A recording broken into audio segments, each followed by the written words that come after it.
స్తుతి కలుగును గాక. ఈ ఉదయకాల ఆరాధనలో మత్తయి సువార్త 20వ అధ్యాయం 28వ వచనం. మత్తయి సువార్త 20వ అధ్యాయం 28వ వచనం. అలాగే మనుష్య కుమారుడు పరిచారం చేటుకు రాలేదు, కానీ పరిచారము చేయుటకును అనేకులకు ప్రతిగా విమోచన క్రయధనముగా తన ప్రాణమునిచ్చుటకు వచ్చనని చెప్పాను. విమోచన క్రయధనం అంటే ఏమిటి? అది ఎందుకు చెల్లించవలసి వచ్చింది? చెల్లించకపోతే మానవులు ఎలా ఉండేవాళ్ళు? దానివల్ల మనం పొందే లాభం ఏమిటి అనే విషయాల గురించి మనం ధ్యానించుకుందాం. 4 ప్రశ్నలు వేసుకుందాం. ఏమిటా ప్రశ్న అంటే, విమోచన క్రయధనం అంటే ఏమిటి? అది ఎలా చెల్లించబడింది? దానివల్ల మనకు ప్రయోజనం ఏమిటి? దాన్ని విలువైనదిగా ఎందుకు మనము గమనించాలి? ప్రార్థన చేసుకుందాం. పరిశుద్ధుడా మా తండ్రి, మా దేవ, ఈ ఉదయకాలము తండ్రి నీ వాక్యాన్ని ధ్యానించుండగా తండ్రి, వాక్యములో ఉన్న మర్మములను, మీ ఆత్మీయ జ్ఞానాన్ని మాకు తెలుపమని, ఎలా బోధించాలి నేర్పు తండ్రి దేవా. నీ యొక్క విమోచన క్రయధనం మా జీవితాలకు ఎలా మేలుకరంగా జరిగిందో తండ్రి దేవ మేము వర్ణించుండగా నీవే మమ్మల్ని బలపరచమని, ఈ కార్యక్రమం అంతటలో నీకే మహిమగన చెల్లిస్తూ యేసు క్రీస్తు పేరిట అతి వినయముగా వేడుకొనుచున్నాను తండ్రి, ఆమేన్. విమోచన క్రయధనం అంటే ఏమిటి? మనకి 2 రకాల సంచులు వచ్చినాయి. ఒక సంచిలో మాంసం ఉంది, ఒక సంచిలో బైబిల్ ఉంది. ఒక సంచిలో మాంసం ఉంది, ఇంకో సంచిలో బైబిల్ ఉంది. ఎటు పెడతామో మనోళ్ళు ఈ తేళ్ళ కోళ్ళని మోసం చేయబెడతారు. ఫస్ట్ అడిపోద్ది చెయ్యి, ఇది మోసం వైపు. ఈ బైబిల్ దేవుని తర్వాత తీసుకోవచ్చు, ముందు అది పోద్దేమోనని దాన్ని పట్టుకుంటారు.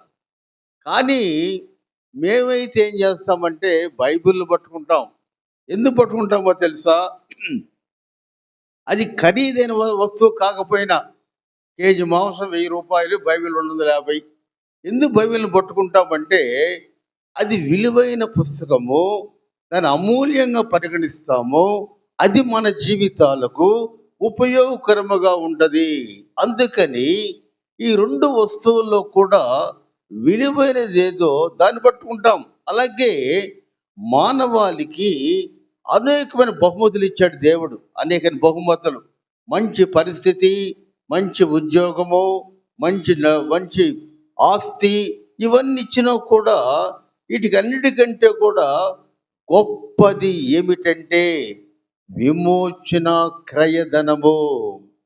అది ఎలా ఉంటుందో మనం గమనించినట్లయితే ఎంతో విలువ గలది. విమోచన క్రయధనం అనే మాట పౌలు ఎలా చెబుతున్నాడో చూద్దాం. విమోచన క్రయధనం అనే మాటని అపోస్తుడైన పౌలు ఎఫెసీయులకు రాసిన పత్రిక 1వ అధ్యాయం 7వ వచనం. అపోస్తుడైన పౌలు ఎఫెసీయులకు రాసిన పత్రిక 1వ అధ్యాయం 7వ వచనం. దేవుని కృపా మహేశ్వరుని బట్టి ఆ ప్రియునియందు ఆయన రక్తం వల్ల మనకు విమోచనము, అనగా మన అపరాధములకు క్షమాపణ కలిగి ఉన్నది. మనం అనేక పాపాలు చేస్తాం, తెలుసో తెలియక.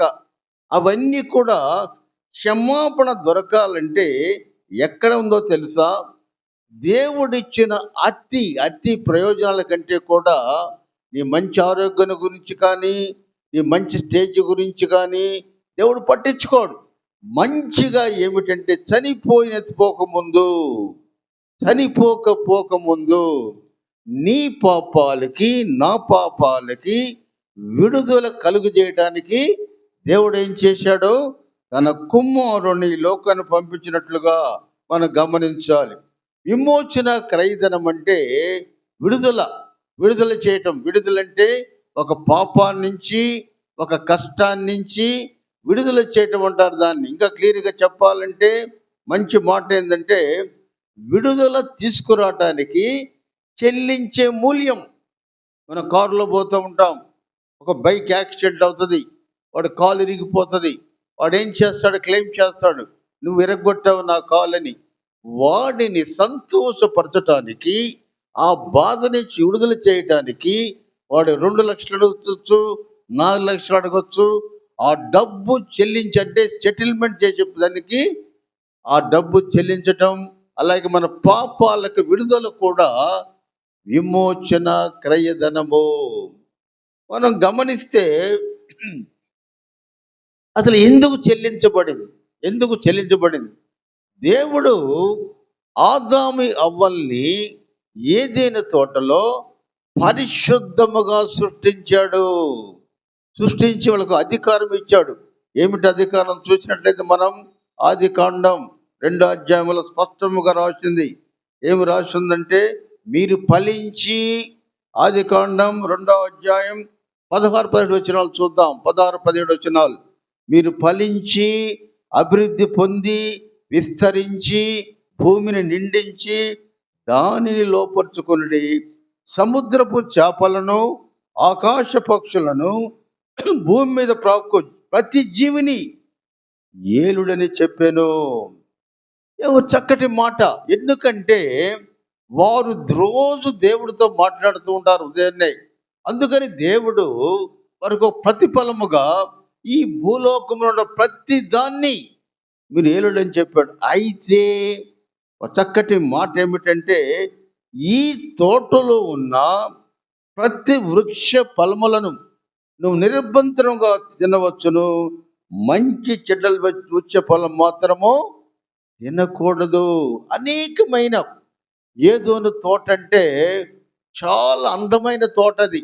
ఆ తోటలో అనేక రకాల పండ్లు ఉన్నాయి, అనేక రకాల వృక్షాలు ఉన్నాయి. ఒక్కటే దేవుడు అడిగాడు. ఎందుకు అడిగాడు? టెస్ట్ పెట్టాడు. నిజముగా మీరు నా మాట వింటారా లేదా అని పరీక్ష పెట్టాడు. ఆ పరీక్షలో వీళ్ళు ఏం చేశారో తెలుసా? తప్పక ఆ పరీక్షలో ఏదైతే దేవుడు అడిగాడో దాన్ని చేశారు. తినవద్దని చెప్పాలని తిన్నాడు. మనిషిని దేవుడు ఎలా సృష్టించాడంటే, దేవుని స్వరూపములో, మన స్వరూపం వలె అంటాడు. మనవలే మనిషిని సృష్టించాడు. అంతే. ఆయన ఎలా ఉంటాడో, అలాగే ఆయన ఎంత శక్తి గలవాడో, ఎంత ప్రేమ గలవాడో, ఎంత న్యాయంగా ఉండాలో, ఇవన్నీ కూడా అన్ని లక్షణాలు ఇచ్చాడు. ఇంకో విషయం ఏంటో తెలుసా? Self making decision. నీ యొక్క నిర్ణయాన్ని నువ్వు తీసుకోవచ్చని కూడా దేవుడు మనిషికి అధికారం ఇచ్చాడు. నీ జీవితాన్ని నీకు అనుకూలముగా లేక నువ్వు ఇష్ట ప్రకారముగా నువ్వు చేయవచ్చని దేవుడు ఆదాము అవ్వలకి చక్కటి అధికారం ఇచ్చాడు. ఏమిటి అధికారం తెలుసా? మీ నిర్ణయమే మంచి నిర్ణయం తీసుకోండి అని దేవుడు చెప్పాడు. ఒక రోబోట్ లాగా మనల్ని సృష్టించాల. ఒక రోబోట్ ఏం చేస్తుంది? మనం ఏం సృష్టించినా పని చేస్తుంది. కానీ దేవుడు ఎలా సృష్టించాడంటే, నీ ఇష్టం, ఏ నిర్ణయమైనా తీసుకో. ఆ పరీక్షలో ఆదాము ఏమి చేశాడంటే, ఎప్పటికి కూడా మనకు పాపాన్ని తీసుకొని రావటానికి ఆయన చెప్పిన మాటని పక్కకు తోసేసి ఏదైతే వద్దన్నాడో ఆ ఫలవృక్షములో స్త్రీ వలన ఆయన తీసుకొని కుటుంబాలకి, మనకి వారసత్వముగా పాపాన్ని తీసుకొచ్చినట్లుగా మనం గమనించాలి. ఎలా ఉందో తెలుసా? ఆదాము దేవునికి అవిధేయుడై ఆజ్ఞను అతిక్రమించడం వల్ల విలువైన నిత్య జీవాన్ని పోగొట్టుకున్నాడు. ఆయన ఎలా సృష్టించాడంటే, వాళ్ళకి జబ్బులు చేయవు, ఆకలి వేయదు, ఆకలి వేస్తే ఏమన్నా తినచ్చు, మంచి ఆరోగ్యం. మరణం అనే పదాన్ని కూడా ఆదామవలకానికి ఇవ్వలేదు. నిత్యము జీవించండి, నిత్య జీవాన్ని పొందండి అని ఇష్టపూర్వకముగా దేవుడు వాళ్ళని దీవిస్తే వీళ్ళేం చేశారో తెలుసా? దేవుని యొక్క ఆజ్ఞని అతిక్రమించి ఏ ఫలాన్నైతే తినకూడదన్నారో ఆ ఫలాన్ని తిని మనకి ఏం తీసుకొచ్చారు తెలుసా? పాపాన్ని వారసత్వంగా తీసుకొని వచ్చారు. మనం ఏం చేస్తాం? పెద్దవారు నీ కొరకు నా కొరకు ఆస్తులు సంపాదిస్తారు. ఆదామవ్వలు ఏం చేశారు? పాపాన్ని తెచ్చారు మనకి, పాపాన్ని. ఆ పాపం వల్ల మనకు మరణం వస్తుంది. ఆదాము అవ్వలు చేసిన ఆ యొక్క అవిధేయత పని వలన ఈ పాపం అనేది వారసత్వం వచ్చినట్లుగా గమనించాలి. మనందరికీ వచ్చినట్లు గమనించాలి. అందరికీ వచ్చింది. పౌలు ఏమి రాస్తున్నాడో తెలుసా? అపోస్తుడైన పౌలు రోమీయులకు రాసిన పత్రిక 5వ అధ్యాయం 12వ వచనం. అపోస్తుడైన పౌలు రోమీయులకు రాసిన పత్రిక 5వ అధ్యాయం 12వ వచనం. ఇట్లుండగా ఒక మనుష్యుని ద్వారా పాపము ద్వారా మరణమును లోకములో ఎలాగు ప్రవేశించినో అలాగునే మనుష్యులందరూ పాపము చేసినందున మరణము అందరికీ సంప్రాప్తమాయెను. వారు చేసిన తప్పడం వల్ల, వారు చేసిన పొరపాటు వల్ల మరణం అందరికి కూడా వచ్చినట్లుగా మనం గమనించాలి. అందుకే ఆదాము ఏం చేశాడయ్యే లోకానికంటే, ఆదాము ఈ లోకానికి ఏం చేశాడు? చక్కటి మాట చూద్దాం. రోమీయుల పత్రిక 7వ అధ్యాయం 14వ వచనం. రోమీయుల పత్రిక 7వ అధ్యాయం 14వ వచనం. అందుకే అతను తనను తన సంతానాన్ని పాప మరణాల దాస్యత్వానికి అమ్ముకున్నాడు. అనేం చేశాడు? ఎప్పుడు అవిధేయత చూపించాడో, దేవుడు వద్దన్న ఫలాలను తిన్నాడో, ఆ అవిధేయత ఎలా వచ్చింది తెలుసా? పాప మరణాల దాస్యత్వానికి మనల్ని తీసుకొని పోయాడు. ఆయన తన స్వరూపమందు మనిషిని సృష్టించి, మనిషికి అన్ని అధికారాలు ఇచ్చి, సొంత నిర్ణయాలు చూసుకునే ఇష్టాన్ని ఇచ్చి, ఇంత చక్కటి ఏదైనా వనాన్నే కాకుండా ప్రతి జంతువుని పక్షుల్ని ఏలమని చెప్తే ఎన్నడూ చూడని సాతాను మాట విన్నారు, కానీ రోజు చూచే దేవుని మాట వినలేదు. అవిధేయత, ఆ సాతాను శక్తి అవ్వ ద్వారా ఆదాముకు రావటం వల్ల ఫలాన్ని తిని మనకేం తీసుకొచ్చారో తెలుసా? పాపాన్ని వారసత్వం తీసుకొచ్చారంటే నీ జన్మ నా జన్మే పాపం. మనం ఏం తప్పు చేయకపోయినా, జీవితంలో ఏ పొరపాటు చేయకపోయినా మన జన్మలోనే పాపం ఉంది. కాబట్టి ఆ పాపాన్ని వారసత్వముగా దేవుడు ఆదాము మనకి తీసుకొని వచ్చాడు. ఎలా తీసుకొని వచ్చాడు? అవిధేయత వల్ల ఆ పాపాన్ని తీసుకొని మనకి ఇచ్చాడు. అయితే ఆదాము అవ్వలకి అప్పుడు బైబిల్ లేదు, టీవీలు లేవు, సెల్ ఫోన్లు లేవు, రేడియో లేదు. ఈ పాపం అనేది వచ్చింది కాబట్టి నీవు యేసయ్య శిలువలో మొదటి మానవుడైన ఆదాము చేసిన పాపాన్ని కడపటి మానవుడైన యేసయ్య తన రక్తాన్ని చిందించి ఆ పాపపు బానిసత్వం నుంచి, ఆ పాపపు దాసత్వం నుంచి నిన్ను నన్ను కాపాడాడు. కాబట్టి అప్పుడు ఆయనకి తెలియదు, కానీ ఇప్పుడు నీకు అన్ని తెలుసుగా. బైబిల్ చదువుతున్నావు, పాపం అంటే తెలుసు, విమోచన ఏదైనా ఉంటే తెలుసు. అయితే నువ్వెలా జీవించాలి? అందుకే విమోచన క్రైదనాన్ని 2 భాగాలు చేద్దాం. 2 భాగాలు. మొదటి భాగం ఏదంటే, ఏదైనా వస్తువు కొన్నప్పుడు డబ్బు చెల్లించటం. వస్తువు కొన్నప్పుడు డబ్బులు చెల్లించటం. బైబిల్లో చెప్పాలంటే విడుదల తీసుకురావటానికి లేదా ఏదైనా తిరిగి కొనడానికి చెల్లించే మూల్యాన్ని విమోచన క్రైదనం అంటారు. లేక ఏదైనా ఒక వ్యక్తి ఒక వస్తువు ఇచ్చినా లేకపోతే నష్టపోయినా దానిని మనం సరి చేయాలంటే ఏం చేయాలి? డబ్బు చెల్లించాలి. ఇక్కడ ఎలా ఉంది? మొట్టమొదటిది ఏముంది? ఏదైనా విడుదల చేయడానికి, విడుదలంటే మనకున్నటువంటి వస్తువును విడుదల చేయటం అన్నమాట. రెండవది, ఆ వస్తువు యొక్క మూల్యాన్ని, ధరని చెల్లించటానికి విమోచన క్రయధనం అంటారు. ఈ విమోచన క్రయధనాన్ని ఎందుకు చెల్లించాలి మనం గమనించినట్లయితే, ఆదాము పరిపూర్ణమైన మానవుడు. ఆదాము పరిపూర్ణమైన మానవుడు. ఆయన తన యొక్క పాపం వల్ల మనకి నీ యొక్క పాపాన్ని తీసుకొచ్చాడు కాబట్టి ఎవరు దాన్ని సరి చేయాలి? ఎవరు సరి చేయాలంటే ఇంకొక పరిపూర్ణ మానవుడు దాని కొరకు రక్తము చెల్లించాలి. ఆదాము ఒక పరిపూర్ణ మానవుడు. మన పాత నిబంధన గ్రంథములో ద్వితీయోపదేశ కాండంలో ఒక రూల్ ఒకటి ఉంది. ద్వితీయోపదేశ కాండం 19వ అధ్యాయం 21వ వచనం. ద్వితీయోపదేశ కాండము 19వ అధ్యాయం 21వ వచనములో, ప్రాణమునకు ప్రాణము, కంటికి కన్ను, పంటికి పన్ను, చేతికి చెయ్యి, కాలుకి మీకు విధి. ఏం పోతే అది ఇవ్వాలి, ఏం పోతే అది ఇవ్వాలి.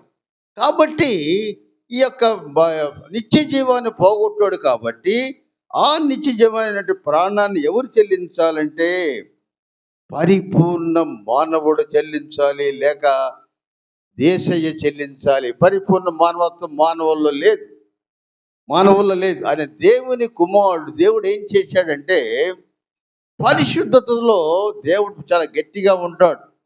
బైబిల్ గ్రంథములో పరిశుద్ధతలో దేవుడు దూరంగా ఉంటాడు, ప్రేమలో దేవుడు దగ్గరగా ఉంటాడు.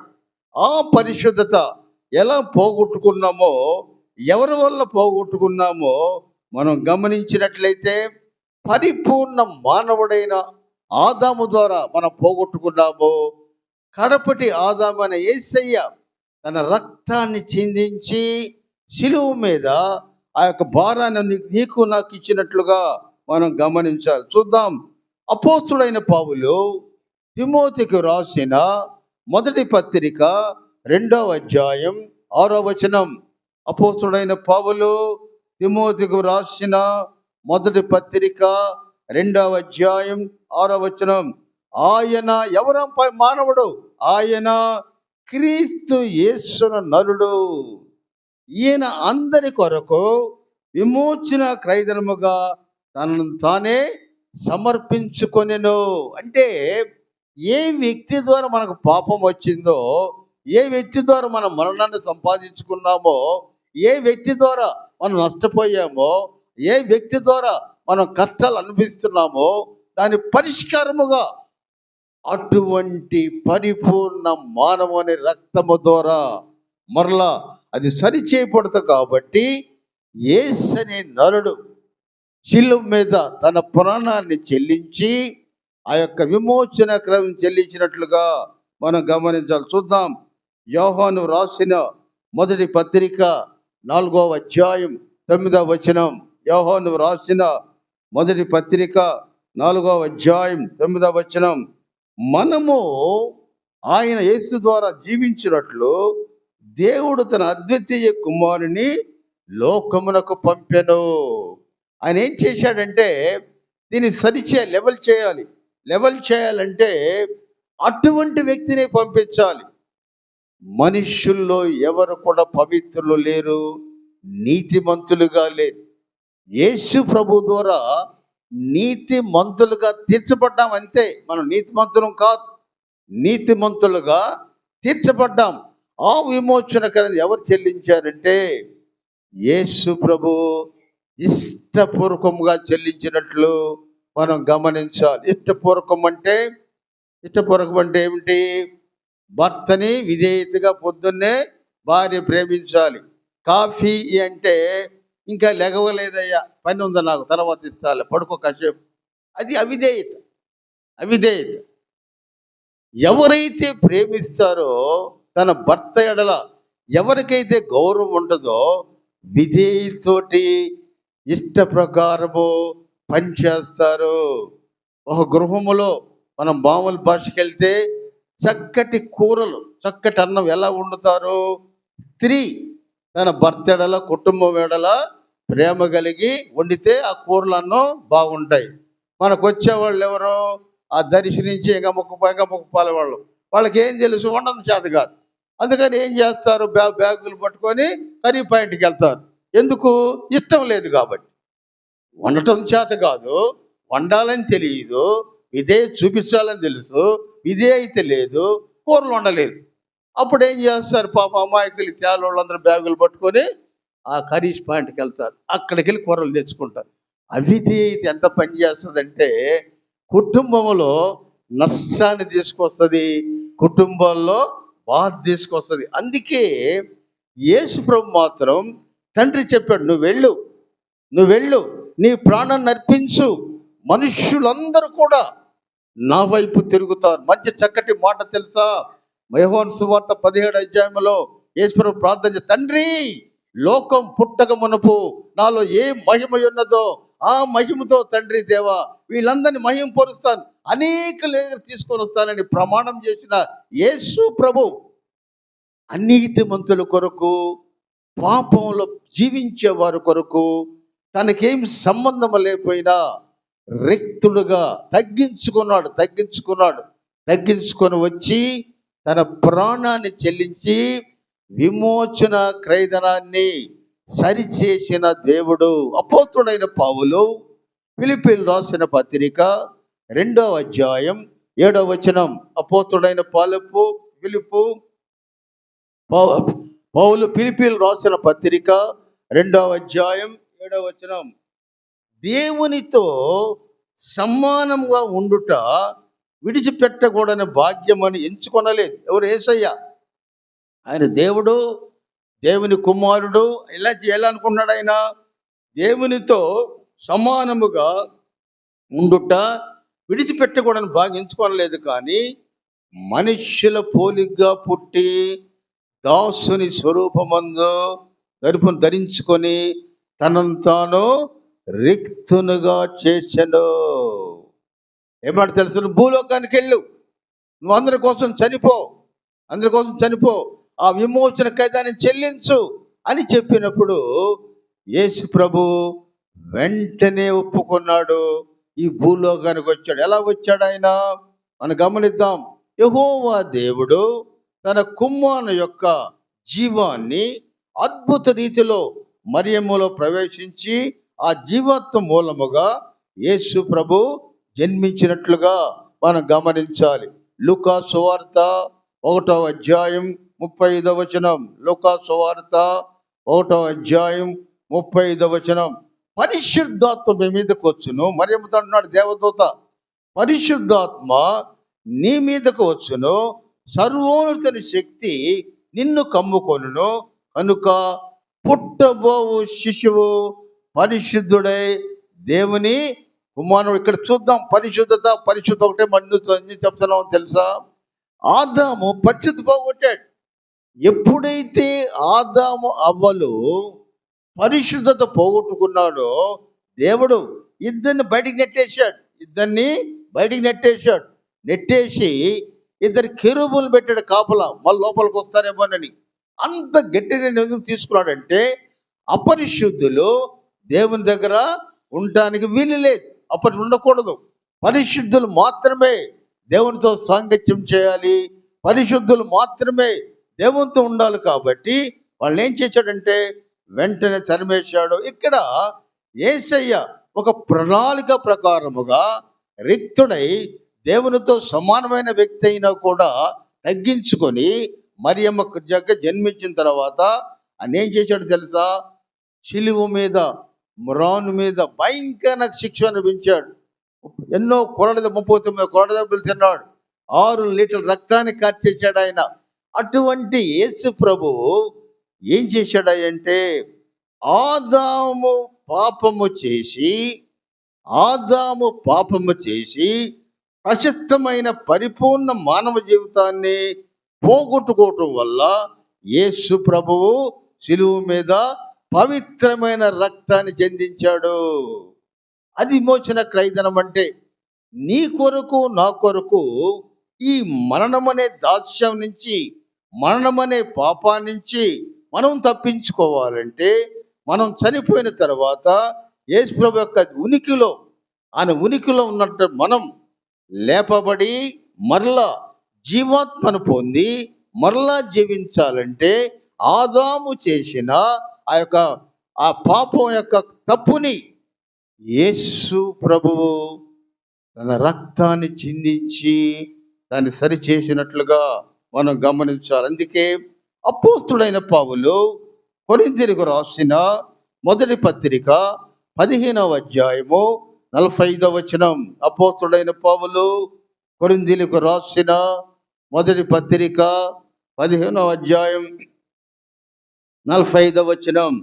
ఆదామును మొదటి మనుష్యుడు జీవించు ప్రాణి, ఆయన అని వ్రాయబడి ఉన్నది. కడపటి ఆదాము జీవింపజేయ ఆత్మ. వాడికి ఆత్మ ఉంది, కానీ జీవింపజేసేది మాత్రం యేసు ప్రభువు. ఇంకో రకంగా చెప్పాలంటే యేసు దేవుడు విధేయత చూపించి ఒక విషయం చూద్దామా. యేసు ప్రభువు తన జీవితం శర్మాంకం వెళ్ళిపోతున్నాడు. ఆ గలిలే కొండ మీదకి వెళ్ళి ప్రార్థన చేసి, ఈ రోజు నేను చనిపోబోతున్నాను, ఈ మరలా వీళ్ళని చూడగలనా, ఈ శిష్యుల్ని నేను చూడగలనా, ఈ ప్రజల్ని నేను చూడగలనా అని దేవుడికి ఏమడుతుంది, అయ్యా వీలుంటే శిక్ష పోస్ట్ పోన్ చేయి, శిక్ష తగ్గించు, శిక్ష అనుభవించడానికి ఇబ్బంది, ఆ శిక్షను నీకిష్టమైతే నాకు సమ్మతమే. ఎందుకో తెలుసా, భయంకరమైన మరణ వేదన శిలువ మీద ఎలా ఉంటుందంటే, ఉదయం 9 గంటలకి శిలువ ఎక్కించి సాయంత్రం 6 వరకు ఎటువంటి నీరు ఇవ్వరు, కర్రలతో కొడలతో కొట్టేస్తూ ఉంటారు. ఆ బ్లడ్ అంతా కారిపోతుంది. ఆ భయంకరమైన శిక్షని యేసయ్య ఇష్టపూర్వకంగా ఒప్పుకున్నాడు. కానీ వీలుంటే నీకిష్టమైతే ఆ గిన్నెను నా దగ్గర నుంచి తొలగిపోనిమ్ము అని ప్రార్థించాడు. కానీ ఏవో దేవుడు నువ్వు శిక్ష అనుభవించవలసిందని చెప్పినప్పుడు సంతోషం ఇచ్చినట్లుగా మనం గమనించాలి. కాబట్టి ఆ యేసు దేవుడు ఆదాము హవ్వల యొక్క పాపానికి తగిన మూల్యాన్ని చెల్లించినట్లుగా బైబిల్ గ్రంథములో రాయబడి ఉంది. అపోస్తుడైన పౌలు రోమీయులకు రాసిన పత్రిక 5వ అధ్యాయం 19వ వచనం. అపోస్తుడైన పౌలు రోమీయులకు రాసిన పత్రిక 5వ అధ్యాయం 19వ వచనం. ఏలయనగా ఒక మనిషిని అవిధేయత వల్ల అనేకులు పాపులుగా ఎలాగో చేయబడిరో, అలాగే ఒకని విధేయత వల్ల అనేకులు నీతిమంతులుగా చేయుదురు. ఎంత చక్కటి మాట, చక్కటి మాట. ఎవరైతే పాపాన్ని తీసుకొచ్చారో ఆ పాపానికి బదులుగా తన ప్రాణాన్ని చెల్లించి దేవుడు మనకు ఒక మార్గం ఉన్నట్లుగా మనం గమనిస్తాం. ఆయన ఆ యొక్క బాధ భయంకరంగా ఉండదో తెలుసా. ఒకవేళ ఎన్నో కష్టాలు అనిపించి శిలువ మీద ఆయన తన తల్లిని అందరిని చూసుకుంటూ బాధపడుతూ ఉన్నాడు. 6 గంటల తర్వాత కానీ ఆ ముగ్గురులో ఎవరైనా ఇంకా బ్రతికుంటే కిందకి దింపి కాళ్ళు ఎరగొట్టి చంపేస్తారు. ఆ ముగ్గురులో ఎవరైనా ఇంకా బ్రతికుంటే కాళ్ళు విరగొట్టి చంపేస్తారు. కానీ యేసు ప్రభు నిర్ణయానికి 3 గంటల సమయంలోనే తన ప్రాణాన్ని విడిచినట్లుగా బైబిల్ గ్రంథంలో స్పష్టముగా రాయబడింది. ఆయన్ని కొరలతో కొట్టారు, అత్యంత భయంకరంగా వీడు వీడు వీడు అని తిట్టారు. ఆయన ముఖాన్ని ఊచారు. అయినా ఎందుకు ఆయన తగ్గి ఉన్నాడు తెలుసా, ఒక్కసారి విమోచన క్రయము చెల్లించాలి. ఆదాము ఒక్కసారి పండు తిన్నాడు, పాపాలను తీసుకొచ్చాడు. యేసు ప్రభు కూడా ఒక్కసారి విమోచన క్రయదానాన్ని చెల్లించి ఆయన నీకు నాకు పరిపూర్ణమైన మానవులుగా తయారు చేశాడు. అపోస్తుడైన పౌలు హెబ్రీయులకు రాసిన పత్రిక 10వ అధ్యాయం 10వ వచనం. అపోస్తుడైన పౌలు హెబ్రీయులకు రాసిన పత్రిక 10వ అధ్యాయం 10వ వచనం. యేసుక్రీస్తు యొక్క శరీరం ఒక్కసారి అర్పింపడు చేత ఆ చిత్తమును బట్టి మనము పరిశుద్ధపరచబడి ఉన్నాము. ఈ పరిశుద్ధత పరిధి వాక్యములు ఈరోజు ఎన్నోసార్లు వింటూ ఉన్నాం. ఎందుకు ఈ అన్నిసార్లు వింటున్నామంటే, పరిశుద్ధత లేకుండా దేవుణ్ణి చూడలేం, పరిశుద్ధత లేకుండా దేవుని దగ్గరికి వెళ్ళలేం. కాబట్టి ఆ పరిశుద్ధత కొరకు నా ప్రాణాలని ఆయన మనం అర్పించిన కొరకు విమోచన క్రయధనముగా ఆయన ఏం చేశాడంటే అందరికి రిలీజ్ తీసుకొచ్చాడు. రిలీజ్ నువ్వు ఎవరైనా సరే చూద్దాం. అపొస్తలుడైన పౌలు రోమీయులకు రాసిన పత్రిక 3వ అధ్యాయం 23-24 చూద్దాం. అపొస్తలుడైన పౌలు రోమీయులకు రాసిన పత్రిక 3వ అధ్యాయం 23-24 వచనాలు. ఏ భేదమును లేదు, అందరిని పాపము చేసి దేవుడు అనుగ్రహించి మహిమను పొందలేకపోతున్నారు. కాబట్టి నమ్మువారు ఆయన కృపచేతనే క్రీస్తు యేసునందలి విమోచనము ద్వారా ఉచితముగా నీతిమంతులుగా తీర్చబడుచున్నాము. నువ్వు ఫీజు కట్టక్కర్లా, నువ్వే డబ్బు చెల్లించక్కర్లా, ప్రార్థన చెయ్యా, నీ మార్గంలో తీసుకెళ్ళయ్యా అని ప్రార్థన చేస్తే దేవుడు ఏం చేస్తాడో తెలుసా? ఉచితంగా నీకు ఆ బహుమానాన్ని నీకు ఇస్తూ ఉన్నాడు. ఆ బహుమానం వల్ల మనకు కలిగే ఉపయోగాలు ఏమిటి? విమోచన క్రయధనం ద్వారా మనకు కలిగే ఉపయోగాలు ఏమిటో మనం చూసినట్లయితే, పాప క్షమాపణ పొందటానికి మనకు ఏం చేయాలంటే యేసు యొక్క రక్తములో కడగబడాలి. అలాగే నీ యొక్క నిర్మలమైన మనస్సాక్షితో దేవుణ్ణి ఆరాధించాలంటే నీలో నాలో పాపం అనే మాట కనపడకూడదు, పరిశుద్ధత మాత్రమే మనకు ఉండాలి. చూద్దాం. అపోస్తలుడైన పౌలు హెబ్రీయులకు రాసిన పత్రిక 9వ అధ్యాయం 14వ వచనం.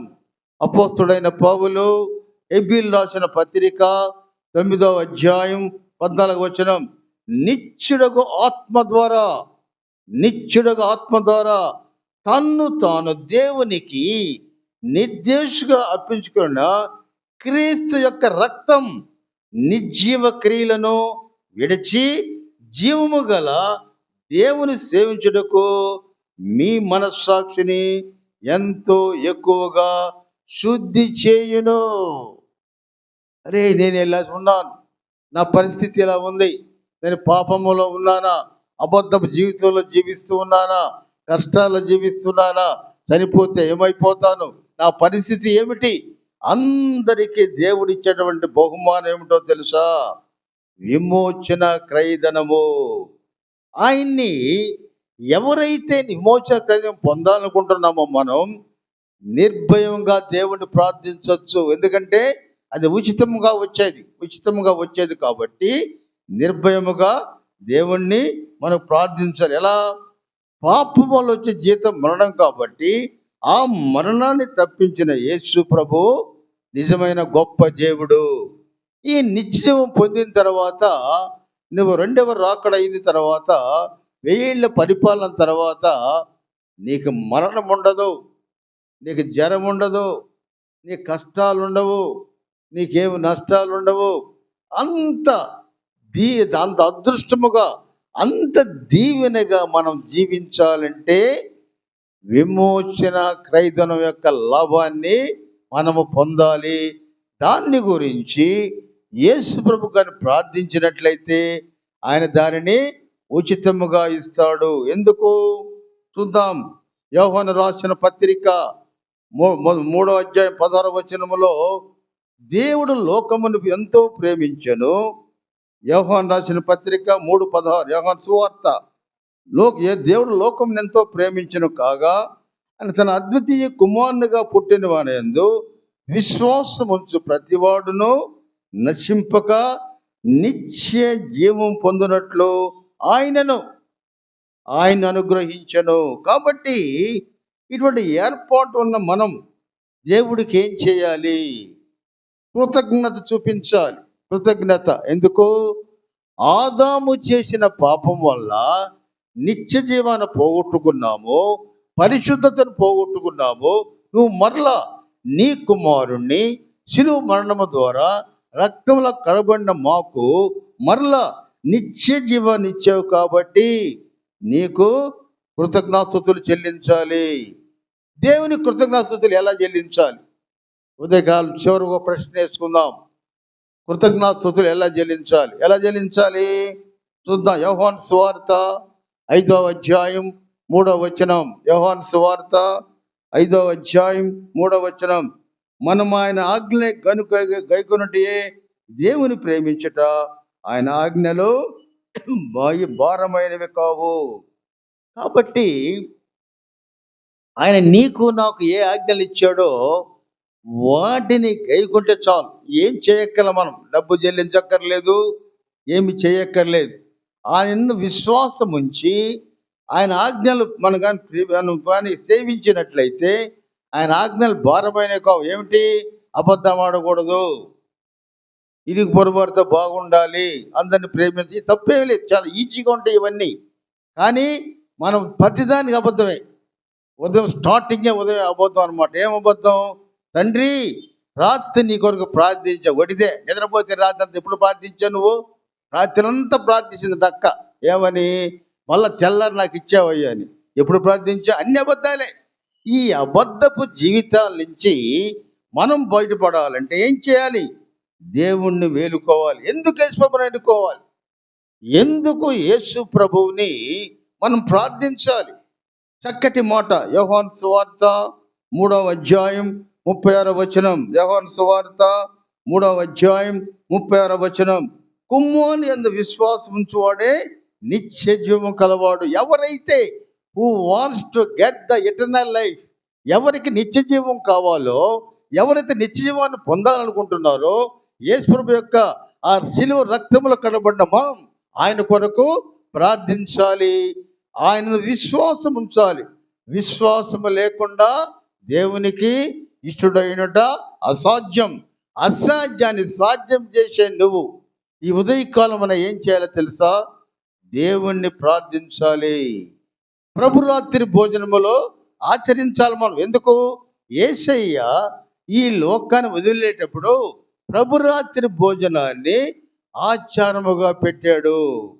ఈ ప్రభురాత్రి భోజనం అంటే కొన్ని ప్రాంతాల్లో, అంటే అంగంపాల ప్రాంతాలు, దర్శి ప్రాంతాల్లో, అయ్యా పాస్టర్ గారు వచ్చి ఈ రాత్రి ప్రభురాత్రి భోజనం మీరందరూ తప్పక రావాలంటే తల ఒక ప్లేట్ పెట్టుకొని పోయారు. పెట్టండి. ప్రభురాత్రి భోజనం అంటే ప్లేట్లో పెట్టరు, ప్లేట్లో ఉండదు. ప్రార్థన అది. ఆ ప్రార్థనలో ఎలా ఉండాలో తెలుసా? దేవునికి థ్యాంక్స్ చెప్పాలి. ఎందుకు చేయాలి? ప్రభురాత్రి భోజనం ఎందుకు చేయాలి తెలుసా? ఆ రొట్టె విరిచేటప్పుడు యేసు ప్రభు ఏమంటాడు? దీనిని మరలా నేను రెండవ రాకడ వచ్చినప్పుడు నేను మీతో పాల్గొంటా. దట్ ఈస్ ద నిబంధన, amendment to the new testament. ఏంది మెయిన్గా ఎందుకు వేసుకో కొత్త నిబంధన చదువుతామంటే, ఆయన ప్రభురాత్రి భోజనం అప్పుడు రొట్టెను ద్రాక్షారసమును ఆయన ఇచ్చిన తర్వాత, నేను మరలా మీతో జీవించడం ఎప్పుడో తెలుసా? నా రెండవ రాకడ సమయంలో. అంత నిబంధన ఆయన జ్ఞాపకం చేసుకోవాలి. లూకా సువార్త 22వ అధ్యాయం 19వ వచనం. లూకా సువార్త 22వ అధ్యాయం 19వ వచనం. నన్ను జ్ఞాపకము చేసుకున్నటకు దీనిని చేయుడి. ప్రభురాత్రి భోజనాన్ని ఎందుకు మనం ఆచరించాలంటే యేసు ప్రభుని జ్ఞాపకం చేసుకోవాలి. ఎందుకంటే కొరింథీయులకు రాసిన 2వ పత్రిక 9వ అధ్యాయం 15వ వచనం. కొరింథీయులకు రాసిన 2వ పత్రిక 9వ అధ్యాయం 15వ వచనం. చెప్పము కానీ ఆయన వరమును గురించి దేవునికి స్తోత్రము. ఈ ఉదయకాలమున విమోచన క్రయం అంటే తెలుసుకున్నాం, అది ఎలా చెల్లించాలో తెలుసుకున్నాం, ఎవరు చెల్లించారో తెలుసుకున్నాం, ఎలా చెల్లించబడాలో తెలుసుకున్నాం, ఎవరు దానికి అర్హులో కూడా తెలుసుకున్నాం. ఆ విమోచన క్రయదాన్ని గురించి నువ్వు నేను ప్రార్థించగలమా? 4 ప్రశ్నలు వేసుకుందాం. మొట్టమొదటి ప్రశ్న ఏమిటంటే, విమోచన క్రయధనం అంటే ఏమిటి? విడుదల తీసుకొని రావడానికి చెల్లించే మూల్యాన్ని విమోచన క్రయధనం అంటారు. ఎక్కడైతే నష్టం జరిగిందో ఆ నష్టాన్ని విడుదల చేయడానికి చెల్లించే డబ్బును ఏమంటారు? విమోచన క్రయధనము. అది ఎలా చెల్లించబడింది? యెహోవా దేవుడు పరిపూర్ణమైన మానవుడు చేసిన పాపానికి తన కుమారుడు పరిపూర్ణముగా పంపించి శిలువ ద్వారా రక్తాన్ని చిందించాడు కాబట్టి అక్కడ చెల్లించబడింది. దానివల్ల ప్రయోజనం ఏమిటి? నిత్య జీవ నిరీక్షణ. విమోచన యొక్క లాభం ఏంటి తెలుసా? నిత్య జీవ నిరీక్షణ. నువ్వు నేను చనిపోయినా కూడా మరలా దేవుని దగ్గరికి వెళ్తాము. అయితే దాని విలువని ఎన్నుకోవాలి తెలుసా? అది మనల్ని మరలా నిత్యము జీవిస్తుంది కాబట్టి ఆ విమోచన క్రయధనాన్ని అన్నిటికంటే ప్రపంచంలో అన్ని బహుమతుల కంటే ఎక్కువగా విలువగా దాన్ని ప్రేమించాలి. అలా ప్రేమించి మరణించిన తర్వాత యేసు యొక్క రాజ్యములో సురక్షితంగా జీవించాలంటే, శాంతియుతంగా జీవించాలంటే విమోచన క్రయధనం యొక్క విలువల్ని, ఆ రుచిని ఎరగాలని కోరుకుంటూ ఈ కొద్ది మాటలతో ముగిస్తున్నాను. ప్రార్థన చేసుకుందాం.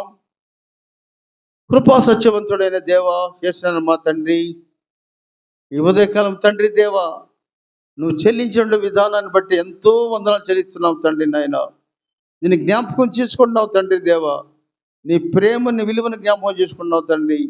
మా మరణం గురించి భయపడం తండ్రి దేవా, మరలా జీవిస్తాం కాబట్టి మరణ భయముల నుంచి, బంధకాలని తప్పించిన దేవా, నీకు వందనాలు చెల్లిస్తున్నాం. నీ ప్రశస్తమైన రక్తము ద్వారా ఆదాము పోగొట్టుకున్న నిత్య జీవాన్ని మరలా మాకు ఇచ్చిన దేవా, నీకు వందనాలు చెల్లిస్తున్నాం. ఇటువంటి ఏర్పాటు చేసిన యెహోవా దేవునికి వందనాలు చెల్లిస్తున్నాం తండ్రి దేవా. తండ్రి నాయన, మా ప్రాంతంలో ఎవరికి కూడా అనారోగ్య సమస్యలు లేకుండా, లేక ఆర్థిక సమస్యలు లేకుండా నీవే కాపాడి న్యాయం చేతండి నాయన. ఈ పాలెం చుట్టూ కంచె వేసి శాంతి సమాధానాలు కొలిగేతండి నాయన. ప్రతి గృహాన్ని ఆశీర్వదించి దీవించమని తండ్రి దేవా, ఈ శివయ్య సంస్థ ద్వారా అనేక వాక్యాలు చెబుతున్న బిడ్డల్ని, ఎగ్జిక్యూటివ్ కమిటీని, వాళ్ళ కుటుంబాల్ని సదాకాలం దీవించమని, ఈ రోజంతా కూడా తండ్రి మంచి దీవెనలతో మమ్మల్ని మీ కృపతో ఆదరించి దీవించి కాపాడి కృప చూపించమని యేసు క్రీస్తు పేరిట అతి వినయముగా వేడుకొనుచున్నాను తండ్రి.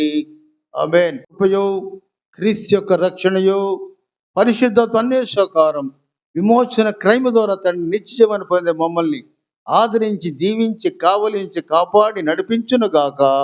ఆమేన్, ఆమేన్, ఆమేన్.